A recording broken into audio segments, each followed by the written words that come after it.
Kia ora everybody, Louise here, and I'm in Te Waipounamu, the South Island of New Zealand.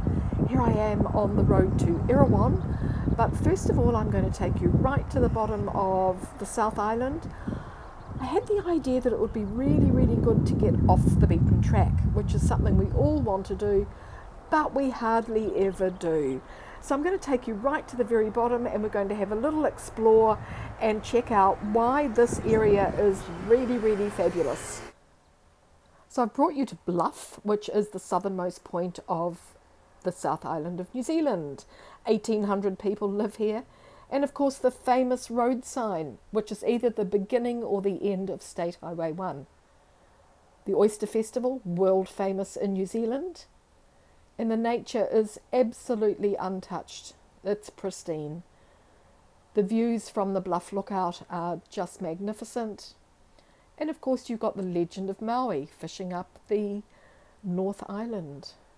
The southernmost building at Stirling Point. There's a port here at Southport, and the museum is next door. So from every angle, the views are magnificent. The nature is fabulous. So the road stops here at Stirling Point, and the road sign is pointing out the rest of the world. Here we have the legend of Maui. Maui fished up the North Island from the sea, using the South Island as his waka or canoe. This is the chain that was attached to the waka and the anchor, which is Stewart Island. The other end of the anchor comes up at Stewart Island. So you can walk to the top of Bluff Lookout, but I drove and the views were just absolutely stunning. Right over Fovo Strait, the small township and the beautiful nature.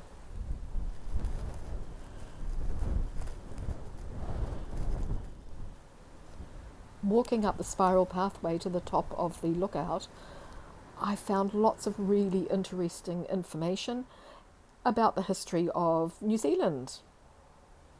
So we're on one of the heritage trails. It's really beautiful.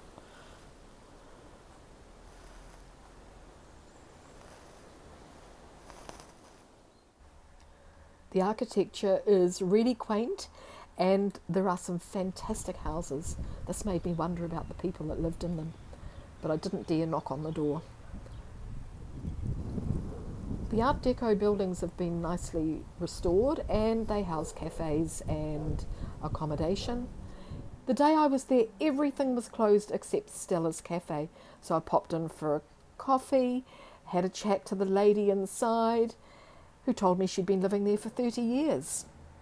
I'll definitely be back for one of those oyster pies. So the Heritage Trail provided a lot of information and history of the area, and I was able to drive from spot to spot, which was great. If you're a slow traveller and you've got a self-contained vehicle, I think the Bluff camping ground looks perfect. The wind is known as the Roaring Forties, but imagine waking up to this view in the morning. It would just be really perfect. So there are no facilities here, but as I said, if you have a self-contained vehicle, you'd be fine for staying here. The local Maritime Museum is just $3 to enter and it's well worth it. Look at the size of that jaw of the whalebone.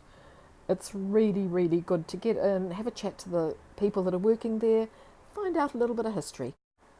I found it really fascinating. And then across the road are all the oyster shells from all the oysters that have been eaten over the years.